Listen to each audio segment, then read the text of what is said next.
Delphi Imprint presents Dragon Clan, Order of the Dolphin, Book 3, by Kristie Clark. Read to you by Stephanie Dillard.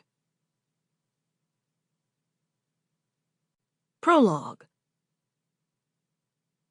Friday, April 1.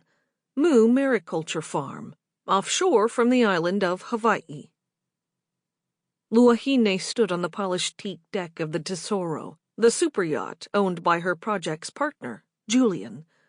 The sun would set soon, and they needed to get Kaili to her new enclosure. That was their sole mission today, to oversee this vital operation here at Moo, Julian's mariculture farms offshore of the Big Island.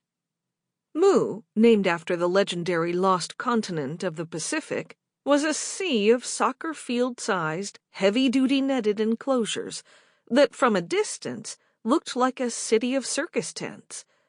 But what was seen at the surface was just the tip of the iceberg.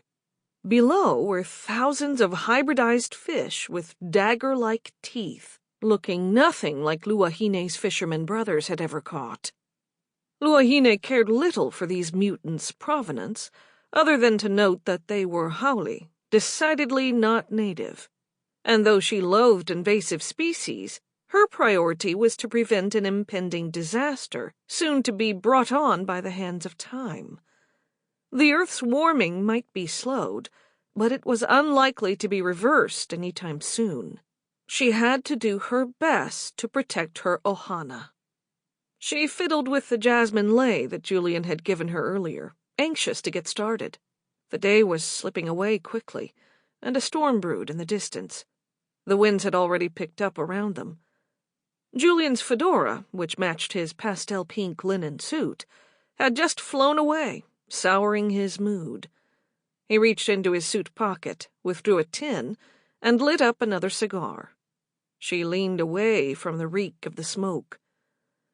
Truthfully, she was beginning to wonder what she'd ever seen in him. If she could go back in time, she'd pick a different partner for this endeavor. But here she was, and to protect her dragon clan, she had to make the best of it.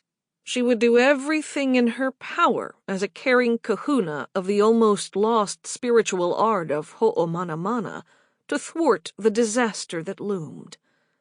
Her lengthy spiritual training had been in creating power, specifically in the area of deification of objects, and that's exactly what she'd done with Kaili, as Julian called the mo'o. But in private, Luahine knew this shape-shifting spirit by her full name. Sample complete. Ready to continue?